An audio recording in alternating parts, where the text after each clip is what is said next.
దేవుని నామానికి మహిమ కలుగును గాక.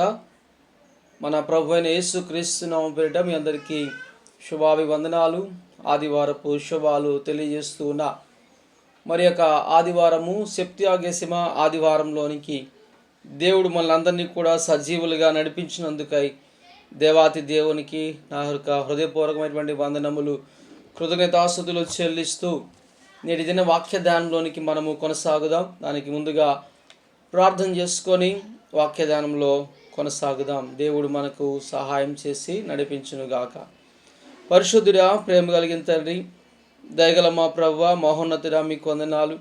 మీ ఘనమైన శ్రేష్టమైన నామానికి వేలాది స్తుతులు స్తోత్రాలు చెల్లిస్తూ ఈ పరిశుద్ధ ఆదివారం తండ్రి నీ వాక్యమును ధ్యానించబోతూ ఉండగా అల్పుడను ప్రభువా, దీని నుండి అయోగ్యులను మీ సిలువ చాటును మరుగుపరిచి మీ ఆత్మచేత నింపి ప్రభువా, మీ నోటి బోరగా వాడుకొని నాతో ప్రభా, మా అందరితో మీరే మాట్లాడండి. వినగలటువంటి చెవులను ప్రభా, గ్రహించేటువంటి హృదయమును అదిగో తండ్రి నిన్ను గుర్తెరిగేటువంటి ప్రభా మనోనేత్రములను మాకు దయచేయమని, మహిమా ఘనత ప్రభావాలు మీరే పొందుకోమని యేసుక్రీస్తు పరిశుద్ధమైన నామమున అడిగి వేడుకొనుచున్నాము తండ్రి, ఆమేన్. ప్రియమైన దైవజనమ, నేటి దినము కొరకు ఏర్పాటు చేయబడినటువంటి లేఖన భాగములు ఇర్మియా గ్రంథము 1వ అధ్యాయము 4వ వచనం నుంచి 10వ వచనం వరకు దేవుడు ఇర్మియా ప్రవక్తను పిలుస్తూ ఉన్నాడు. ఇర్మియాను మరి ప్రవక్తగా ఆయన ప్రతిష్ఠిస్తూ ఉన్నాడు. అందులో మరి భాగముగా ప్రభు అంటా ఉన్నాడు కదా, నేను నిన్ను ఎరిగి ఉన్నాను అనేటువంటి విషయాన్ని ప్రభువు తెలియజేస్తూ ఉన్నాడు.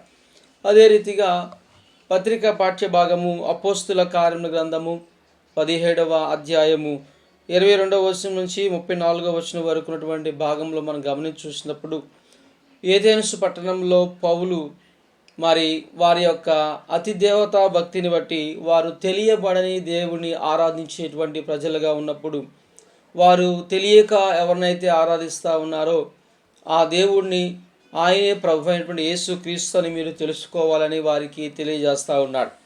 3వ పాఠము సువార్త పాఠ్య భాగం మనం గమనించి చూసినప్పుడు మత్తయి సువార్త 25వ అధ్యాయము 14వ వచనం నుంచి 30వ వచనం వరకు గల భాగంలో మనం గమనించి చూసినప్పుడు మరి దేవుడు ఒక ఉపమానం, పరలోక రాజ్యము మరి ఉపమానమును తెలియజేస్తూ, పరలోక రాజ్యము ఒక యజమాని మరి దేశాంతరం పోతా ఉన్నప్పుడు వారి యొక్క శిష్యులకు, వారి యొక్క దాసులకు మరి తలాంతులు ఇచ్చినటువంటి ఉపమానాన్ని తెలియజేస్తూ ఉన్నాడు. అందులో మనం గమనించవలసిన విషయం ఏంటంటే, 3వ వ్యక్తి మరి ఒక తలాంతు తీసుకొని వెళ్ళి దానిని మరి భూమిలో దాచిపెట్టి, ఇదిగో దేవుణ్ణి గురించి అంటా ఉన్నాడు కదా, ఇదిగో నీవు విత్తని చోట కొయ్యువాడవు, చల్లని చోట పంట కూర్చుకొని వాడవని నేను ఎరిగి కఠినుడు అని నేను ఎరుగుద్దును అన్నప్పుడు మరి దేవుడు మరి ఆ యొక్క వ్యక్తి దేవుణ్ణి ఏ విధంగా చూస్తామంటే దేవుడు కఠినుడు అని మాట్లాడుతూ ఉన్నాడు. కాబట్టి ప్రభునందు ప్రియ దేవుని సంగమ, ఈ 3 లేఖన భాగాల్లో కామన్గా మనం చూస్తూ ఉన్నప్పుడు మరి పాత నిబంధన పాఠ్య భాగంలో ఇర్మియా మరి బాలుడుగా ఉన్నప్పుడు, ఇదిగో నేను బాలుడను అన్నప్పుడు ప్రభు అతనితో చెప్తా ఉన్నాడు, నేను నిన్ను ఎరిగి ఉన్నాను, నేను నిన్ను ఎరుగుదును అని దేవుడు చెప్తా ఉన్నాడు. కాబట్టి నిన్నెరిగినటువంటి దేవుడు మన ప్రభు అయినటువంటి యేసుక్రీస్తు, నేను ఎరిగినటువంటి దేవుడు. అలాగే పత్రిక పాఠ్య భాగంలోనేమో పౌలు తెలియబడినటువంటి దేవుణ్ణి మీకు నేను ప్రచురపరుస్తూ ఉన్నాను, తెలియబడినటువంటి దేవుణ్ణి నీకు నేను ప్రచురపరుస్తూ ఉన్నానని వారికి యేసుక్రీస్తుని గురించినటువంటి సువార్తను బోధిస్తూ ఉన్నాడు. ఇక్కడేమో మరి తన దాసుడు నీవు కఠినుడు అని నేను ఎరుగుదును అని మాట్లాడుతూ ఉన్నాడు. కాబట్టి ప్రియమైన దేవుని సంగమ,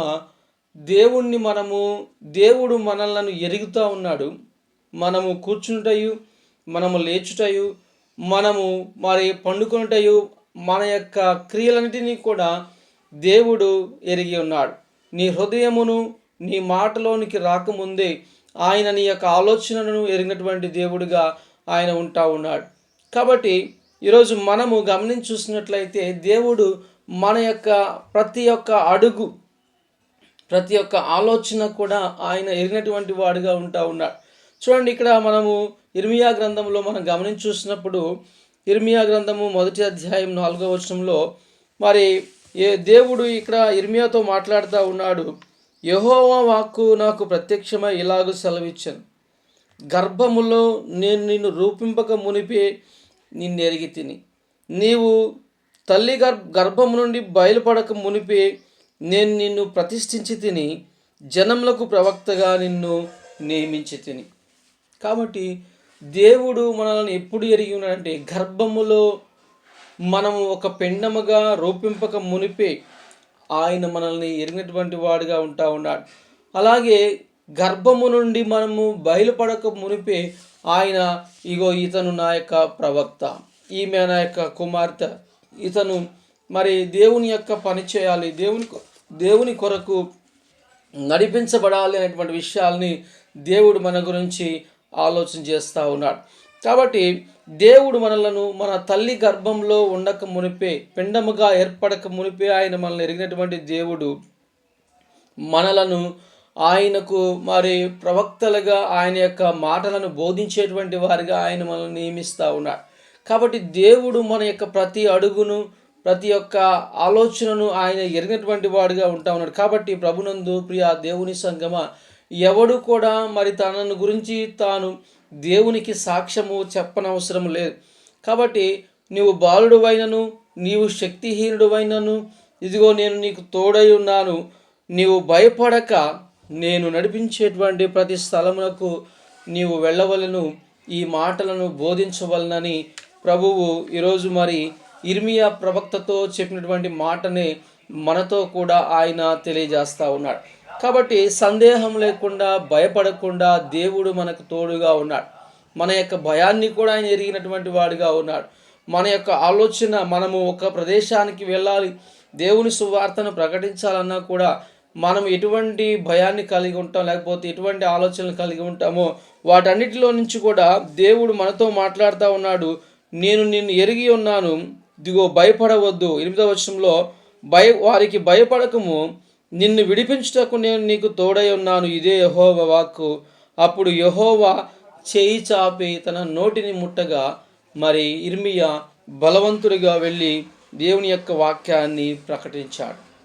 కాబట్టి దేవుడు నిన్ను, నన్ను, మనందరినీ, మరి ఈ సమస్త ప్రజలను ఆయన మరి తేటగా చూడగలిగేటువంటి వాడు, ఎరిగినటువంటి వాడు. కాబట్టి ప్రభునందు ప్రియ దేవుని సంగమ, ఈరోజు మరి పత్రికా పాఠ్యభాగం మనకేమని బోధిస్తూ ఉందంటే, ఇదిగో దేవుడు నిన్ను ఎరిగి ఉన్నాడు, కానీ నీవు దేవుణ్ణి తెలుసుకో, నిజమైనటువంటి దేవుణ్ణి తెలుసుకో. ఈరోజు మరి చాలామంది తమ యొక్క జీవితంలో నిజమైనటువంటి దేవుణ్ణి ఎరగక, చూడండి అపోస్తుల కార్యముల గ్రంథంలో ఈ యొక్క ఏథెన్సు ప్రజలు ఏ రీతిగా ఉన్నారు అంటే, మరి దేవుణ్ణి ఎరగక వారి మీదకి ఇంకా ఎటువంటి ఉపద్రవం వస్తుందేమోనని భయపడుచు, ఇదిగో మరి అందరికీ కూడా బలిపీఠాలు కట్టేశారు. ఇంకొక బలిపీఠం ఉంది, ఆ బలిపీఠం మీద తెలియబడని దేవుడు అని రాసి ఉంది. తెలియకుండానే ఒక దేవుణ్ణి కూడా ఆరాధిస్తూ ఉన్నారు. మరి ఆ యొక్క ప్రజలకు ఈ యొక్క తెలియబడినటువంటి దేవుడు ఎవరని ప్రకటించడానికి దేవుడు అపోస్తలుడైనటువంటి పౌలును ఏథెన్సు పట్టణానికి నడిపించినటువంటి వాడిగా ఉన్నాడు. ఆ యొక్క పట్టణంలో మరి దేవుని యొక్క ప్రజలు దేవుణ్ణి ఎరగకుండా, మరి తెలియబడినటువంటి దేవుడని తెలియకుండానే దేవుణ్ణి ఆరాధిస్తూ ఉన్నారు కనుక వారి యొక్క భక్తి, వారి యొక్క ఆలోచనను బట్టి పౌలు ఈ రీతిగా మాట్లాడుతూ ఉన్నాడు. ఏథెన్సు వారలారా, మీరు సమస్త విషయములలో అతి దేవతా భక్తి గలవారై ఉన్నట్లు నాకు కనబడుచు ఉన్నది. మరి పౌలు ఆ పట్టణంలో సంచరిస్తూ ఉన్నప్పుడు, ఆ యొక్క బలిపీఠము కనబడినప్పుడు, ఆ యొక్క పట్టణమంతా కూడా విగ్రహములతో నిండి ఉన్నప్పుడు, ఈరోజు ప్రాముఖ్యంగా ప్రతి ఒక్కరూ తెలుసుకోవాల్సింది, దేవుడు ఒక రాయి, రప్ప, లేకపోతే ఒక చెట్టు, ఒక మొక్క కాదు. దేవుడు మరి సజీవుడైనటువంటి దేవుడు. ఆయన నిన్ను, ప్రతి ఒక్కరిని కూడా చూస్తూ ఉన్నాడు. ఈరోజు నీవు చేసేటువంటి ప్రతి పనిని కూడా ఆయన గమనిస్తూ ఉన్నాడు. నేను ఎరిగినటువంటి వాడుగా ఉంటా ఉన్నాడు, కానీ నీవే ఆయన్ని ఎరగినటువంటి వాడుగా మరి జీవిస్తూ ఉన్నావేమో. ఈ ఏథెన్సు ప్రజల్లాగా చూడండి, వారు చేసినటువంటి పని ఏంటంటే, ప్రభునందు ప్రియ దేవుని సంగమ 26వ వచనంలో, మరియు యావత్ భూమి మీదకి కాపురముండకు ఆయన యొక్క నుండి ప్రతి మనుష్యులను సృష్టించి ప్రతి జాతి మనుషులను సృష్టించి వారు ఒకవేళ దేవుణ్ణి తడవులారి కనుగొందురేమో అని తను వెదుకు నిమిత్తము నిర్ణయ కాలము వారికి నివాస స్థలం యొక్క పొలిమేర్లను ఏర్పరిచాను. ఆయన మనలో ఎవనికి దూరంగా ఉండువాడు కాడు. మనమందరము కూడా మరి ఆయన వలన బ్రతుకుచు ఉన్నాం. మనం ఆయన యందు బ్రతుకుచున్నాము, చెలించుచున్నాము, ఉనికి కలిగి ఉన్నాము. అటువలే మనం ఆయన సంతానమని మీ కవీశ్వరులలో కొందరు చెప్పుచున్నారు. కాబట్టి చూడండి, మనకి దేవుడు దూరంగా ఉండేటువంటి వాడు కాదు, మనకు సమీపంగా ఉన్నటువంటి దేవుడు. వీళ్ళు సమస్తమైనటువంటి ఈ యొక్క సృష్టిని దేవుణ్ణి విడిచిపెట్టి దేవుడిగా పూజించేటువంటి మనుషులు ఈరోజు మనము చూస్తూ ఉన్నాం. కాబట్టి మీరు తెలియక చేస్తూ ఉన్నారు. తెలుసుకోండి, ఇదిగో యేసుక్రీస్తు నిజమైనటువంటి దేవుడు. మనలందరినీ కూడా ఆయన మరి సృజించినటువంటి వాడు. ఈ సృష్టిని, ఈ భూమిని, ఆకాశమును, జగత్తును, అందులో సమస్తమును సృజించినటువంటి దేవుడు ఈయనే. కాబట్టి ఆయన ఒకవేళ ఆయనకి ఏదైనా కొదువుగా ఉందని మనుషులు ఇచ్చే దాని వైపు ఆయన చూడట్లేదు. కానీ మీరందరూ కూడా అంతటా మారు మనసు పొంది రక్షణను పొందుకోవాలనేటువంటిదే దేవుడు కోరుకుంటా ఉన్నాడు. చూడండి, ఇక్కడ 30వ వచనం మనం చూస్తే, ఆ అజ్ఞాన కాలమందు దేవుడు చూచి చూడనట్లుగా ఉండెను. ఇప్పుడైతే అంతటా అందరూ మారు మనసు పొందవలనని మనుషులకు ఆజ్ఞాపిస్తూ ఉన్నాడు. కాబట్టి ప్రభునందు ప్రియ దేవుని సంగమ, దేవుడు మనలను మరి తన యొక్క కృపచేత రక్షించటానికి, మారు మనసు పొందటానికి తను తాను బయలుపరుచుకున్నాడు. మనం పోయిన ఆదివారం ధ్యానించాం. రూపాంతర ఆదివారంలో పౌలుకి ఈ దర్శనము కనపడింది. ఆయన దమస్కు మార్గంలో మరి దేవుణ్ణి చూశాడు. దేవుణ్ణి వెలుగును చూసినప్పుడు అతను మార్పు చెందాడు. దానిని ప్రకటిస్తూ ఉన్నాడు భయపడక. చూడండి, ఇర్మియా ప్రవక్తతో చెప్పినట్లుగా దేవుడు పౌలుకు కూడా ఇదిగో తాను నా నామం వలన పొందవలసినటువంటి సమస్తమును కూడా మరి తనకు అనుభవించడానికి శక్తిని, బలమును నేను అనుగ్రహిస్తూ ఉన్నానని అననీయ అడిగినప్పుడు దేవుడు మాట్లాడాడు. కాబట్టి ప్రభునందు ప్రియ దేవుని సంగమ, నేను నీకు తోడై ఉన్నాను. దేవుడు నిన్ను ఎరిగాడు, నీ బలహీనతను ఎరిగాడు.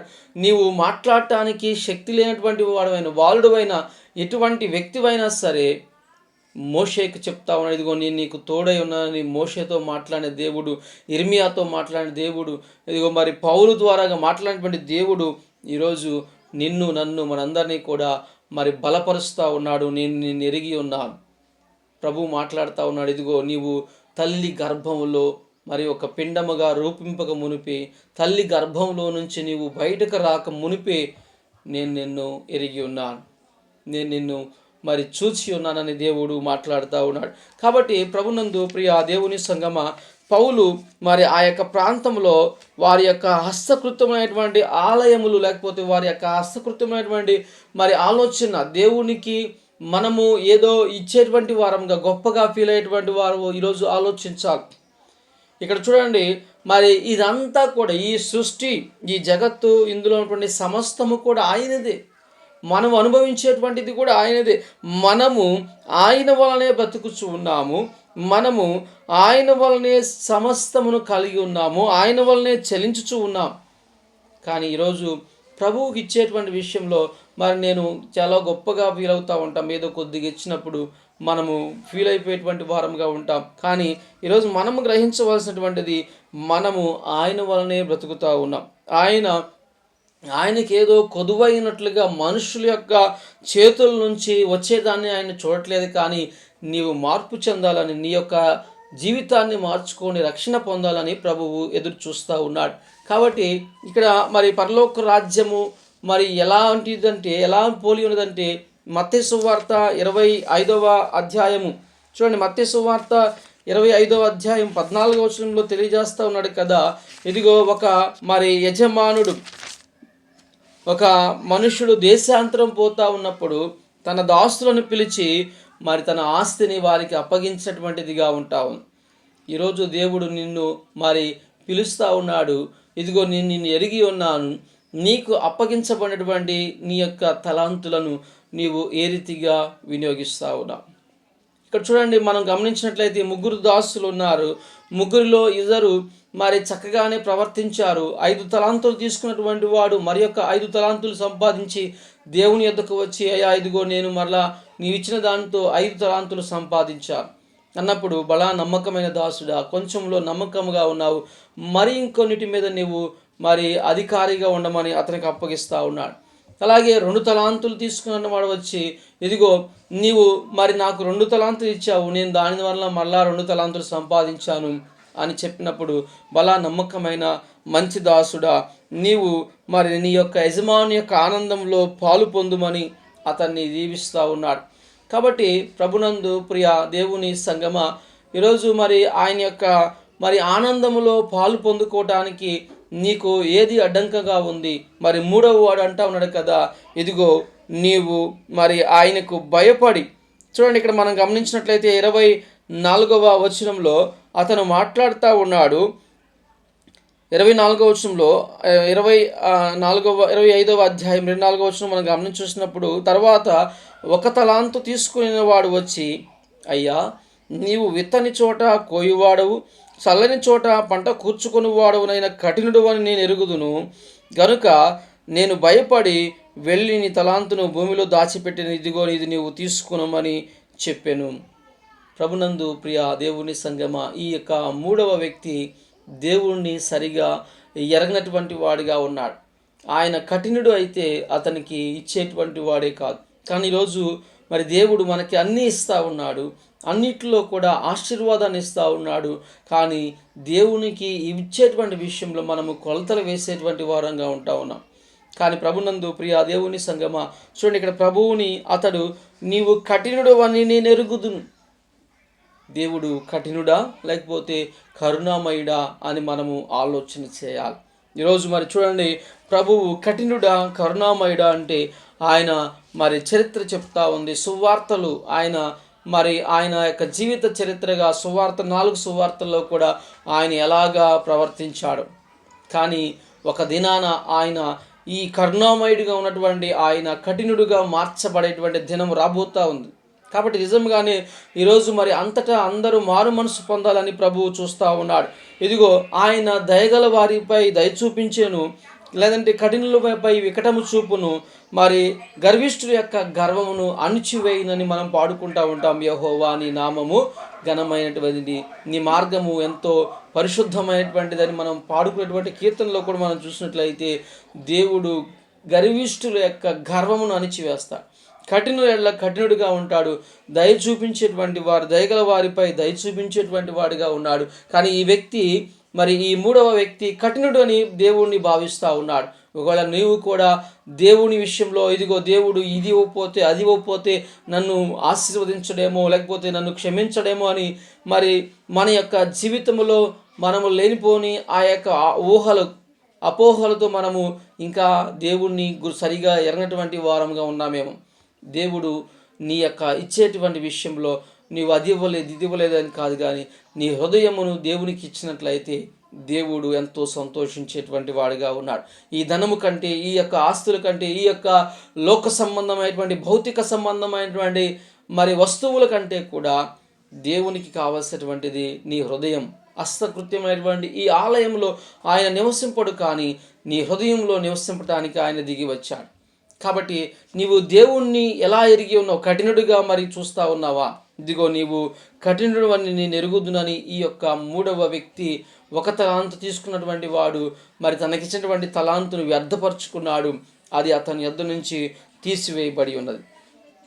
ప్రభునందు ప్రియ దేవుని సంగమ, మరి మన జీవితంలో ప్రభువుని ఏ రీతిగా చూడగలుగుతా ఉన్నావు? కఠినుడుగా చూడగలుగుతా ఉన్నావా? లేకపోతే ఆయన దయామయుడిగా, ఆయన ప్రేమామయుడిగా, ఆయన యొక్క కరుణను, ఆయన యొక్క త్యాగము, మరి తగ్గింపును నీవు ఈరోజు నిర్లక్ష్యం చేస్తూ ఉన్నావేమో. ఆయన కఠినుడని, లేకపోతే ఆయన తెలియబడినటువంటి దేవుడని మరి తెలియక ఎవరెవరినో మరి నీవు ఆశ్రయిస్తూ ఉన్నావేమో. ఈరోజు చూడండి, మనకు 3 పాఠాల్లో కూడా చక్కగా మరి దేవుని యొక్క వాక్యము తెలియజేస్తూ ఉంది.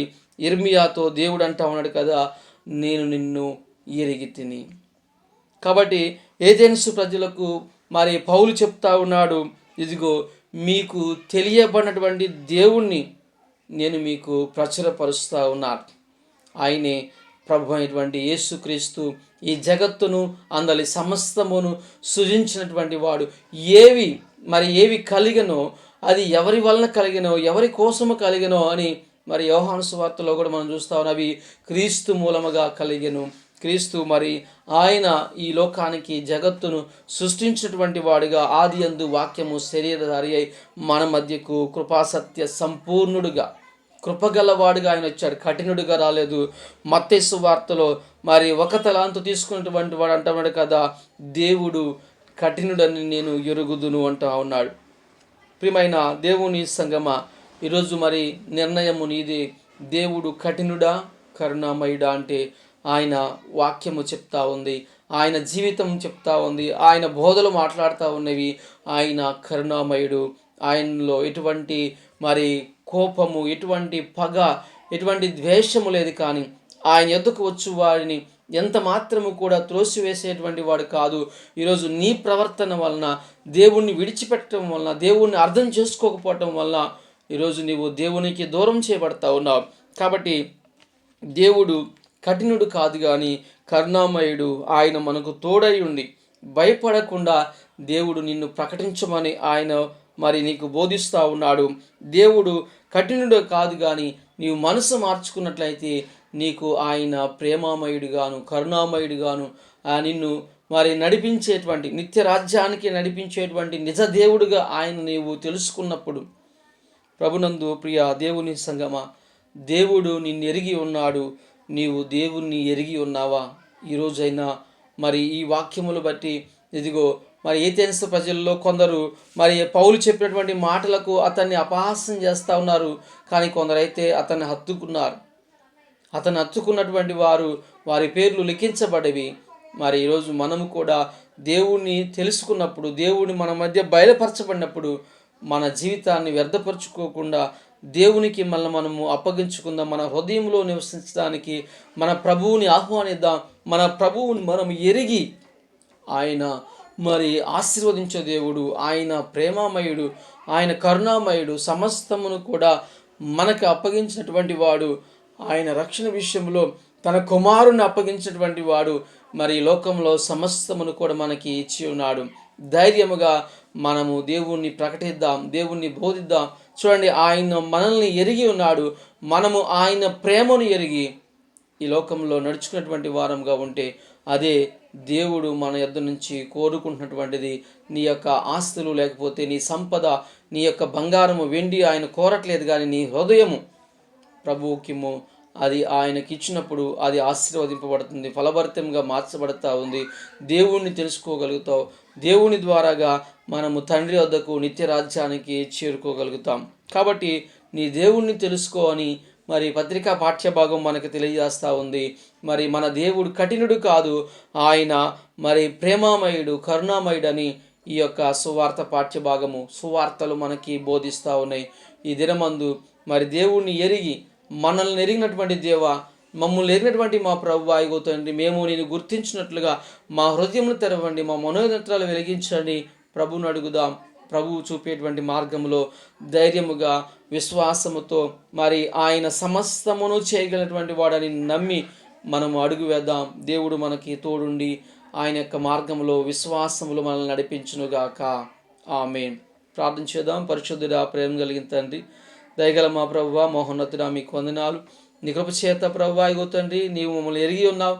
మా జీవితము, మా యొక్క సాక్ష్యము, మా యొక్క కుటుంబము సమస్తము నిన్న దేవా, మేము నిన్ను ఎరిగిన ఆయన నిన్ను వెంబడించుటకు, నీ మీద విశ్వాసము చూపుటకు, ఆ బలముతో పొందుకొని నిన్ను ప్రకటించుటకు నాయన నీ జ్ఞానము, నీ యొక్క శక్తిని, నీ యొక్క బలమును మాకు దయచేయమని, మాకు తోడుగా ఉండమని నన్ను వీక్షిస్తున్నటువంటి బిడ్డలకు, వింటున్నటువంటి యొక్క హృదయాలను ప్రభువా నీ వైపునకు ఎత్తుచూ ఉండగా వారి హృదయాల్లో ప్రభువా తండ్రి నీ యొక్క కార్యం జరిగించి ఫలింప చేయమని యేసుక్రీస్తు పరిశుద్ధమైన నామములో అడిగి వేడుకొనుచున్నాము తండ్రి.